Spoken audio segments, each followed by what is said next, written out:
नमस्कार, आप देख रहे हैं अमर उजाला। मैं सृष्टि आपके लिए लाई हूँ उत्तराखंड की बड़ी खबरें। देहरादून में विश्व दिव्यांग दिवस के अवसर पर कार्यक्रम आयोजित किया गया। मुख्यमंत्री धामी ने राज्य स्तरीय दक्षता पुरस्कार वितरित किए। उन्होंने दक्ष दिव्यांग कर्मचारियों, खिलाड़ियों और स्वरोजगार कर रहे दिव्यांग जनों को सम्मानित किया, जिससे उनके योगदान को सराहा गया। अल्पसंख्यक सेवा समिति ने मस्जिद विवाद में प्रशासन पर दबाव में काम करने का आरोप लगाया है। समिति अध्यक्ष इश्तियाक अहमद ने कहा कि उन्हें दस्तावेजों में हेराफेरी का डर है। उन्होंने जांच बाहरी एजेंसी से कराने की मांग की है, जबकि एसडीएम ने दस्तावेजों में छेड़छाड़ की चेतावनी दी है। शादी के सीजन में करारे नोटों की मांग आसमान छू रही है। लोग बैंकों में नए नोट नहीं मिलने पर बाजार का रुख कर रहे हैं। दुकानों पर नोटों की गड्डी 40% अधिक कीमत पर बिक रही है।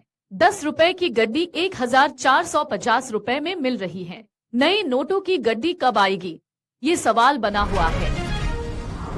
उत्तराखंड में स्मार्ट प्रीपेड मीटर लगाने का काम शुरू हो गया है। उपभोक्ता यूपीसीएल के टोल फ्री नंबर 1912 पर स्मार्ट मीटर की जानकारी ले सकते हैं। 24 घंटे कॉल सेंटर संचालित है, जहां 500 से अधिक समस्याओं का समाधान रोजाना किया जा रहा है। Wild life institute of India ने हेमकुंड साहिब, केदारनाथ, गंगोत्री और यमुनोत्री में श्रद्धालुओं की धारण क्षमता का अध्ययन शुरू कर दिया है। यह अध्ययन यात्रा के दौरान व्यवस्थाओं को बेहतर बनाने में मदद करेगा, ताकि पर्यटकों पर दबाव को कम किया जा सके। ऋषिकेश के पास एक वाहन दुर्घटनाग्रस्त होकर अलकनंदा नदी में गिर गया। पुलिस और एसडीआरएफ टीम ने मौके पर पहुंचकर रेस्क्यू ऑपरेशन शुरू किया। वाहन में 2 लोग सवार थे, जिन्हें बचाने में टीम को कठिनाइयों का सामना करना पड़ रहा है। उत्तराखंड में 105 नगर निकायों को अब भूमि और दुकान की लीज के लिए शासन से अनुमति लेनी होगी। शहरी विकास सचिव नितेश झा ने यह आदेश जारी किया है, जिससे नगर निकायों को आर्थिक नुकसान से बचने और बाजार दर पर आवंटन सुनिश्चित करने का प्रयास किया जा रहा है। दून अस्पताल को एनएबीएच की मान्यता मिलने से आयुष्मान योजना के तहत इलाज पर 15% तक भुगतान बढ़ेगा। प्रबंधन मानक पूरे करने में जुटा है। हर 4 साल में नवीनीकरण की प्रक्रिया होगी। इससे अस्पताल को आर्थिक मजबूती मिलेगी और आउटसोर्स कर्मचारियों की स्थिति भी सुधरेगी। दून में स्मार्ट सिटी की बस के परिचालक गोविंद ने बिना किसी विशेष प्रशिक्षण के दिव्यांग बच्चों की भाषा सीख ली है। अब वह उनके इशारों को समझते हैं और उसी में बातचीत करते हैं, जिससे बच्चों को यात्रा में काफी सहूलियत मिली है। अन्य परिचालकों को भी इस भाषा के ज्ञान के लिए प्रशिक्षित किया जा रहा है।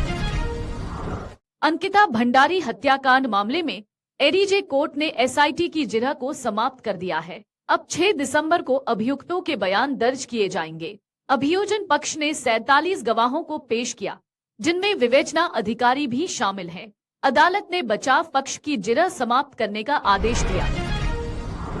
कांग्रेस नेता हरीश रावत ने भाजपा सरकार के जिला पंचायत अध्यक्षों को प्रशासक नियुक्त करने के फैसले पर तीखी प्रतिक्रिया दी।